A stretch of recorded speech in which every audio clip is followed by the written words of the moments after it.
Hello family and friends, tuhaye ikaze kuri Muhoza Real Talk.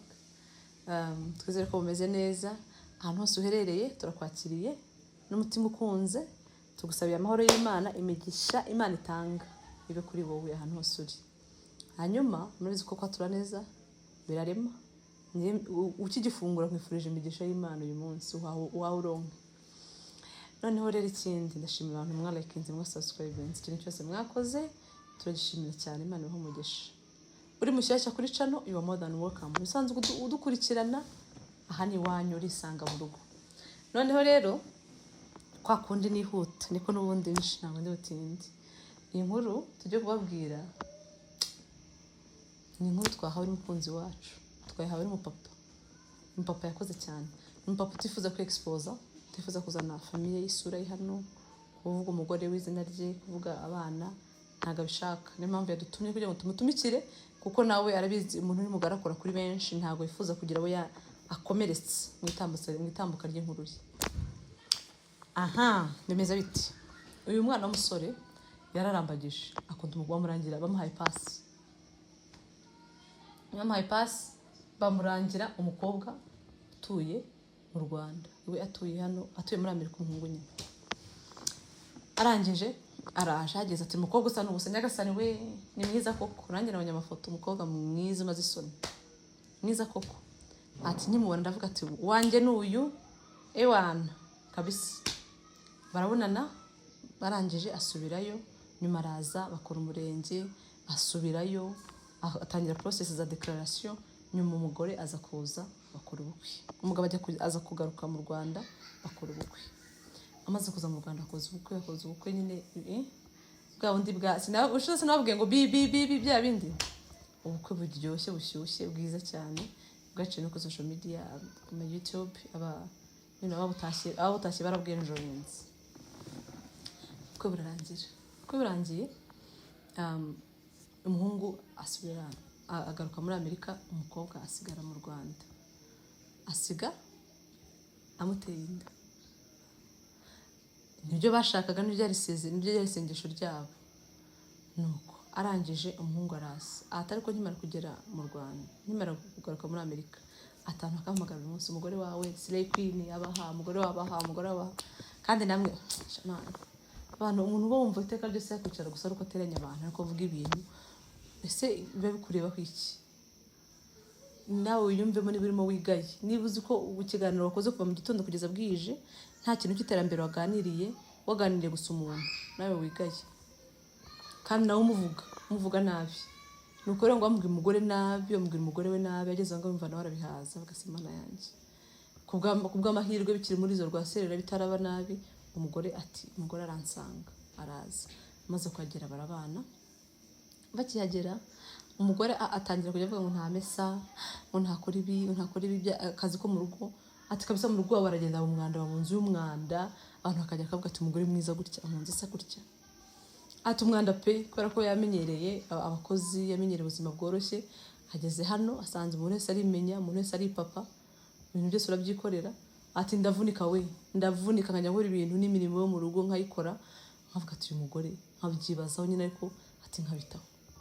Yaje kubimenya ubwo baje kugerageza kongera gusanga umwana wa kabiri. Ati umugore avuga ati njye ntabwo nshaka gutwita, nta wundi mwana ashaka, ubaye uretse umwana ko akuze, ko tugomba kubyara, niba tuzabyara bangahe tukabyara igihe bikarangira, kuko udashaka ko tubyara ngo birangire. Ati ntabwo mbyiyumvamo, ntabyo nshaka. Arangije ati ndamwihoreje, nza kumwumva kuri telefone ari kubwira inshuti ye ngo niba ari ikintu kibi cyambayeho ni ukubyarana n'uyu mugabo. Ati ntago ari level yanjye, ati uyu mugabo ntago turi kuri level imwe. Ati mbega we ari upstairs, umugabo nawe ari downstairs. Ati ntituberanye, ati ukuntu hasa, ukuntu ameze, ipfunwe ngira no gusohokana nawe nkagera nawe ngo ni umugabo wanjye. Ati nkimara kubyumva numva ngo uri muri ko. Izo nkuru twagiye tuzitanga ari abakobwa bazivuga, bazanye abagabo. Noneho tuyumvishe no ari umuhungu nawe watwaye umukobwa. Njye ni ubwa mbere nyumvishe, ni ubwa mbere nk'ingiciye kuri hano kuri Muhoza Real Talk. Njyewe kumbi ninjye muteye ipfunwe, njye wamudekaraye nkamutunga. nkamukora buri kimwe nkamuzana, ni njyewe umuteye ipfunwe. Ati mpita njya kwa mama ndamubwira, ndamwicaza ndamubwira ikibazo nagize. Ati mama twari duturanye, ndamubwira amarambwa ati cucurumira uceceke, kubaka biragoye, ntushaka gutandukana n'umwana, iki gihugu urakizi, baraje bamuha abana, ubeho none nta mwana wawe, utandukane n'umwana, umugore umubiri. Ati ceceka mwihoreje, bizashira n'abava muhira, namara kugera ngaha agakora akamenyera ubuzima. Ati ibyo bizashirwa n'ubucucu. Ati byihoreje. Ati mama arambuza, ariko ambuza numva bimbabaje. Ati ariko ndatuza ndabyihorera. Ndangije ngenda tuza ndabyihorera, ndavuga ati ntabyo nzavuga, reka mureke uko mabangira inama nyine ka tumwihoreje. Ndamwihoreje.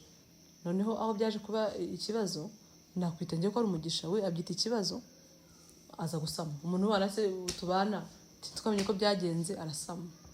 Arababara ajya kuri degré ya nyuma, arababazwa n'ukuntu yatwise, agase kuko nuko byangendekeye. Ati ariko nta kundi. Ati nambwira congratulation, akambwa ati nta congratulation iraho, niba ari ikintu kimbabaje niki. Ngiye nkumva ko ari uko yashaka gukora nawe kabanza akagira ubundi buzima bwo kuba wenda ari gukora. Ati sintekereza ibindi, wenda ndamwihoreje. Ati none impamvu mbiyamaje, impamvu ngannye Muhoza Real Talk, inshuti yanjye yarambwiye ati uyu mugore afite gahunda yo kugucika, atakagenda mu yindi state. Ati ndavuga ntabwo bishoboka. Ati nibyo ndabihakana. Umugore ajya ku kazi, ntangira kujya mucunga, nkareba wenda ko yaba ari n'ikimenyetso cy'uko ashaka kuncika. Ati ndakibura, ndagenda wa mugabo ndamushishura, ndamubwira ati mvere mu rugo, ndanakwiyamye, ntazongera no kumva ugiye ikintu uvuga cy'umuryango wanjye. Umuryango wanjye umeze neza, turatekanye, ayo magambo yawe uzayimenyere, ntabwo tubishaka. Ati turashwana pe, umugabo akajya nco ntanamvugisha, aranyihora nyine, tugirana amakimbirane. Ati mbibwira n'umugore ko umugabo yambwiye ko ashaka kuncika. Ati umugore nawe aramushishura, nuko yakoresheje. Ati aramushishura, avuga ati sinzongera kumva umvuga, jya urebana n'ibyawe, ibyanjye ubyihoreje. Tugirana umwuka mubi nyine uterutse kuri ibyo bintu yavuze. Guess what, haciyemo icyumweru ibyo ntibirangiye, mvuye ku kazi nsanga umugore yagiye n'abana. Umugore yagize gute, yagiye n'abana. Nsanga inzu irampamagara, ndarira mu nzu mbura ibintu na kimwe, mpamagara umugore, umugore ntiyitaba. Ndashakishije ahantu hose ndabuze, njya kuri potinga ko nabuze umugore. Ndangije ati bukeye mu gitondo mva arampamagaye. Ati naragiye kandi najyanye abana banjye, nimba ushaka abana uzime ko nsanga hondi, ntabwo nshobora kubara n'umugabo umeze nkawe, njyewe ntabwo bishoboka, ntabwo nigeze ngukunda, sinigeze nkuyumvamo, ntabwo byakunda. Ati none umugore yagiye ajyanye abana, mbere yaho ngaho nta mugore nta bana, urugo rwanjye rurasenyutse. Ati none nanjye mungira inama, icyo kintu nkigenze nkora iki muri buno buzima, ni iki mwangiramo inama? Ati ni ukuvuga gusa kugira ngo nduhuke. Ati ariko ndumva ntazi, ati sinoza ko hari umuntu ufite n'inama yampa. Ati mbigenze, ariko hanini navuga ati nubwo mutampa inama, ngenda atanga inama ku bantu bari gushaka abantu mutaziranye. Wikwihutira umuntu kwasa, wikwihutira ibyo ubona hanze. Ati mubanze mushishoze, mwitonde, mushyire mu mwanya wanyu, mubanze murebe ko bishobora gukunda, ko mbere yo gushaka umuntu banze ugashishoza ukamenya umuntu ngo ninde. Ati njyewe byambayeho, wenda hari ushobora kugira uwo bifasha bikamurabura, cyangwa wenda mushobora no kungira inama mukambwira tuzabigenze tuzongera ubonane n'umugore wawe n'abana, cyangwa ikintu cyose wumva wambwira cyankomeza, ijambo ryose wumva ushaka kumbwira rikandema mu mutima, rikongera rikampa imbaraga. Atuze kurimpa nanjye ndaryifuza kugira ngo rimfashe. Ayo ni amakuru y'uwo mugabo. Tumusabiye gukomera, hanyuma ibitekerezo byanyu, inama zanyu, icyo mwumva mwamubwira muze kukimuganiriza, araza kukibona muri comment, cyangwa muze kujoininga group aho hasi ya WhatsApp, mutange ibitekerezo byanyu. Ushatse wakwinjira ukagumamo, ushatse wasohoka, nta kibazo n'ubuntu kwinjira no gusohoka. Turabakunda, inkuru yacu niyo ngiyo, tubasabiye amahoro, muhaye muronke, mugwiza amahoro n'Imana n'abantu n'amafaranga. Nibyo tubasabiye from Muhoza Real Talk. Agasana barinde, bye bye.